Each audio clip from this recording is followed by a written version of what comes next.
مژده ای دل شاهباز کوه ایمان خواهد آمد.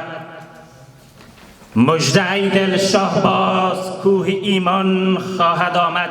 منجی اولاد آدم جان جانان خواهد آمد. جلوه روز حقایق در جهان پرشرارت.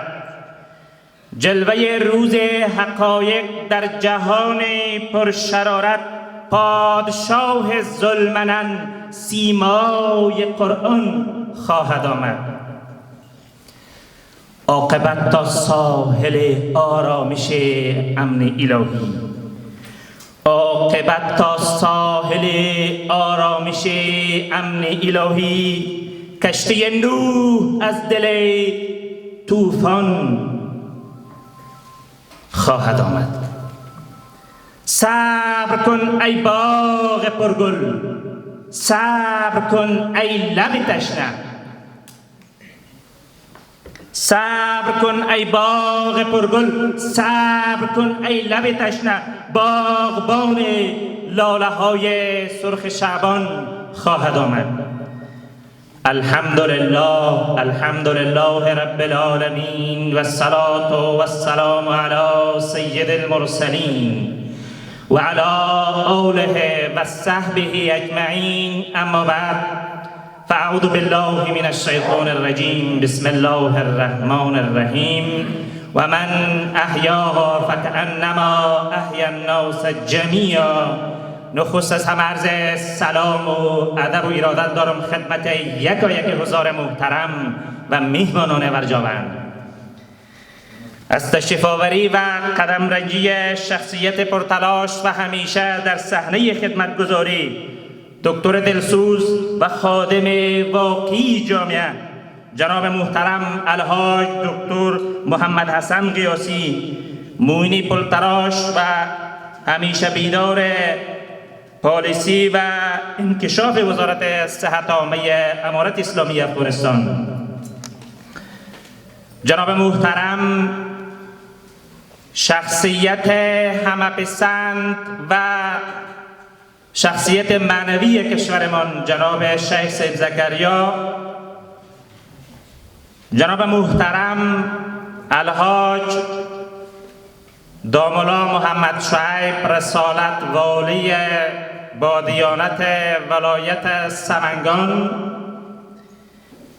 رئیس به عمومی نظارت و ارزیابی وزارت صحت عامه، رئیس به تقنین و استراتژی وزارت صحت عامه و هیئت مؤیدیشان، رؤسای محترم ادارات دولتی، اصحاب رسانه و خبرنگاران گران ارج، علمای کرام، مشایخ اعظام، فرهنگیان، فریختگان، اندیشمندان، اندیشوران، متنفذین، محاسن سفیدان، هیئت رهبری، متخصصین و دکتران شفاخانه ولایتی ولایت سمنگان و همکاران ریاست محترم صحت عامه،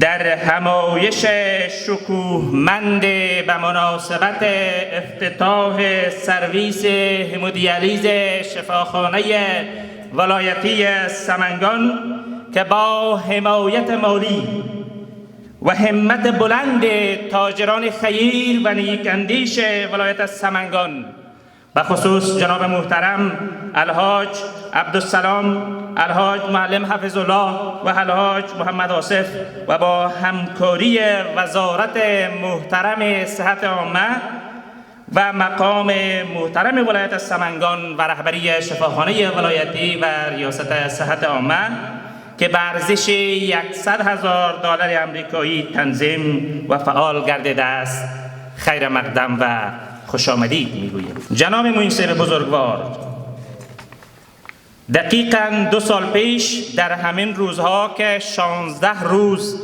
از تقرر من به عنوان آمر شفاخانه ولایتی سپری میشد، لطف کرده با هیئت مؤیدیتان حضور به هم رسانیدید و هدایات جهت بیبودی از خدمات صحی لطف نموده بودید که تغییرات مثبت آن را خودتان هم متوجه شدین و من هم کوتاه اشاره می داشته باشم.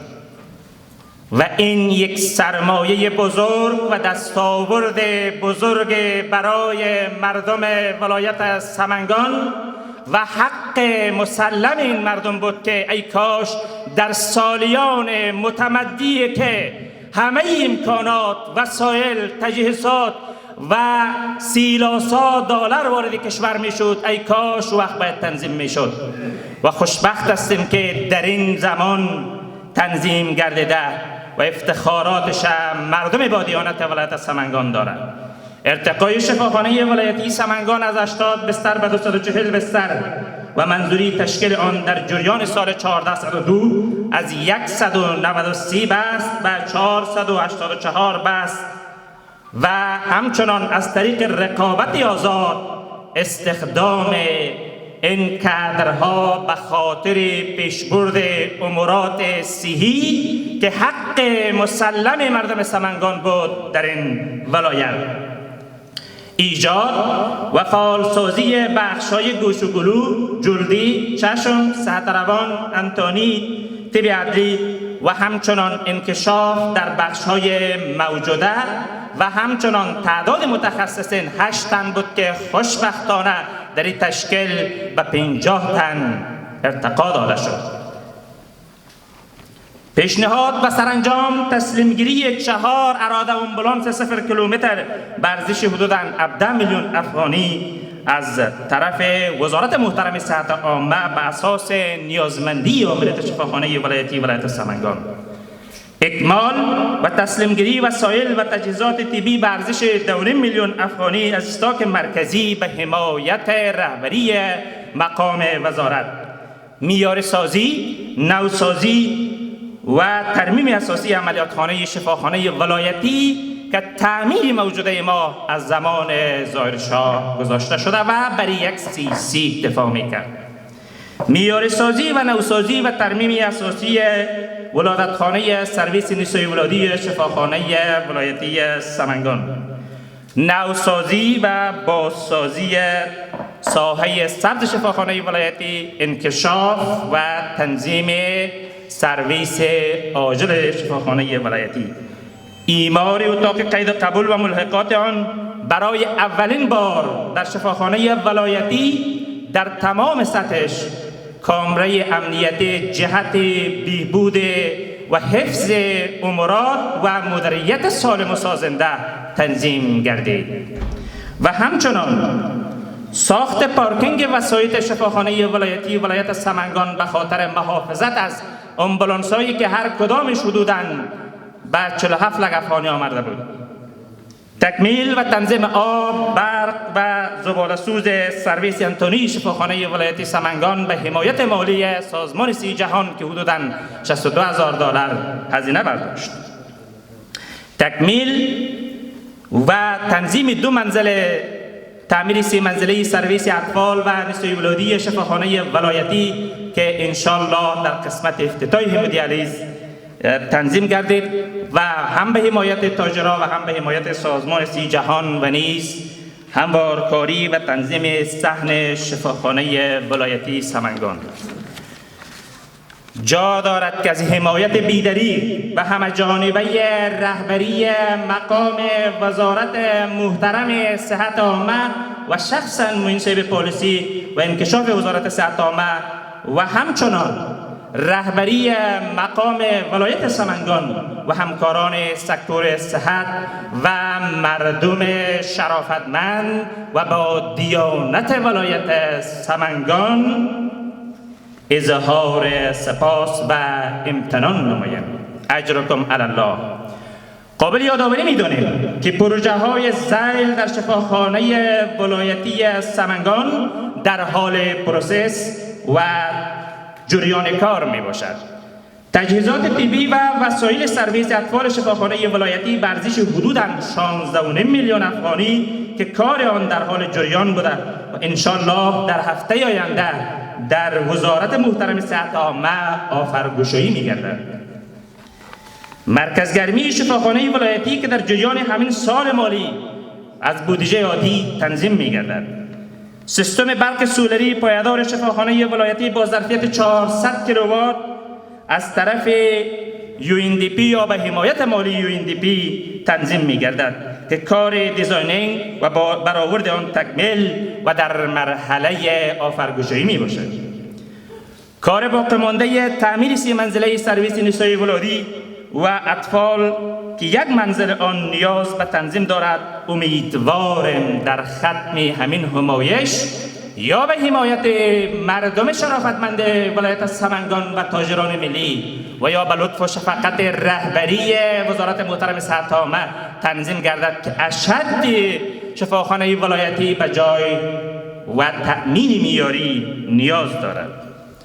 باور داریم و امیدواریم که به حمایت بیدریغ رهبری مقام وزارت صحت عامه و رهبری مقام ولایت سمنگان و مردم شرافتمند سمنگان چالش‌های موجوده فرارای شفاخانه ولایتی که همانا نبود تعمیر معیاری و نیاز اشد به تعمیر معیاری 250 بستر برای شفاخانه ولایتی، کمبود معاشات پرسنل شفاخانه ولایتی سمنگان که معاش 1 متخصص 9900 و 1 نرس یا پرستار 6500 افغانی می باشد، واقعا تأسفبار و امیدوارم که توجه لازم در این زمینه از طرف رهبری مقام وزارت و رهبری مقام امارت اسلامی و مقام ولایت صورت گیرد. کمبود وسایل و تجهیزات طبی و غیر طبی و کمبود ادویه و ملزومه‌های طبی انشالله باور داریم که به اساس حسن نیت مقام وزارت این موارد بیشتر توجه شده و باز هم توجه می شود.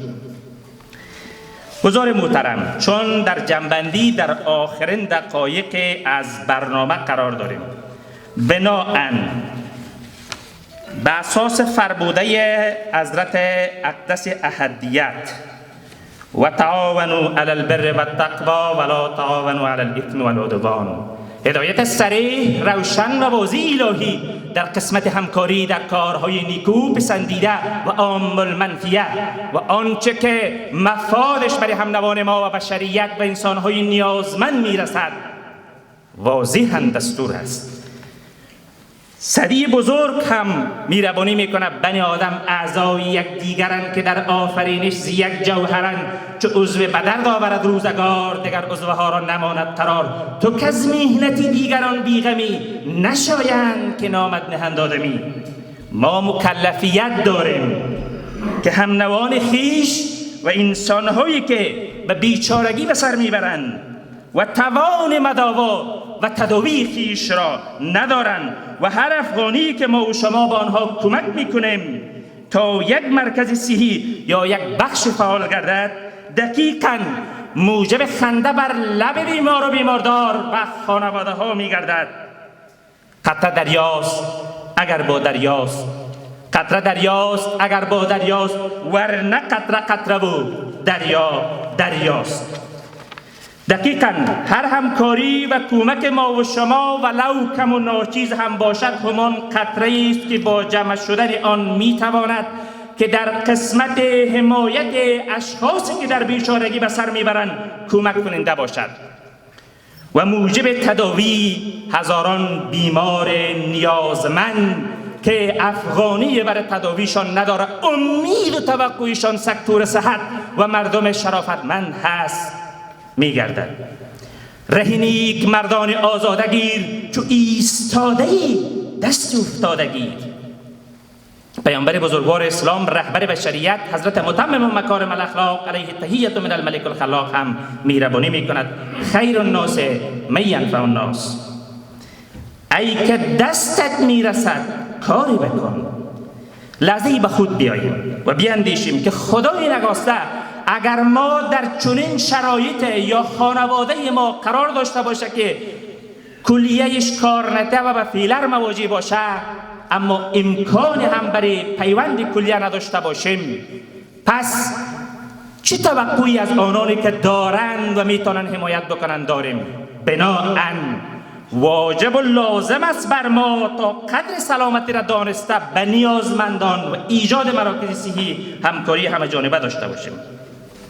حضار محترم، از اینکه بیشتر وقتتان نمیگیرم، آخرین قسمت پروگرام بود و در جنبندی یک بار دیگه از حمایت همه جانبه مقام محترم وزارت صحت عامه و رهبری مقام ولایت و همه همکاران، مردم شرافتمند ولایت سمنگان، بزرگان اظهار سپاس و امتنان می‌نمایم.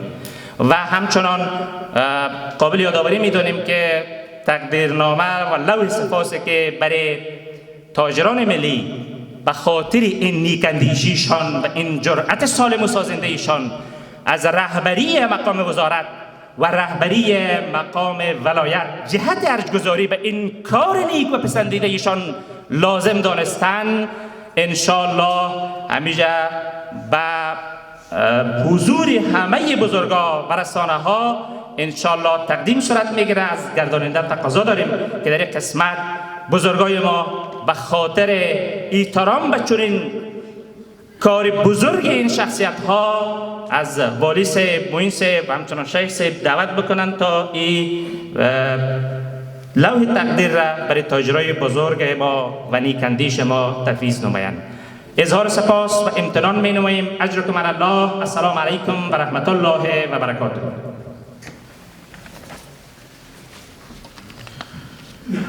کوه نتواند شدن سد ره مقصود ما، کوه نتواند شدن سد ره مقصود ما.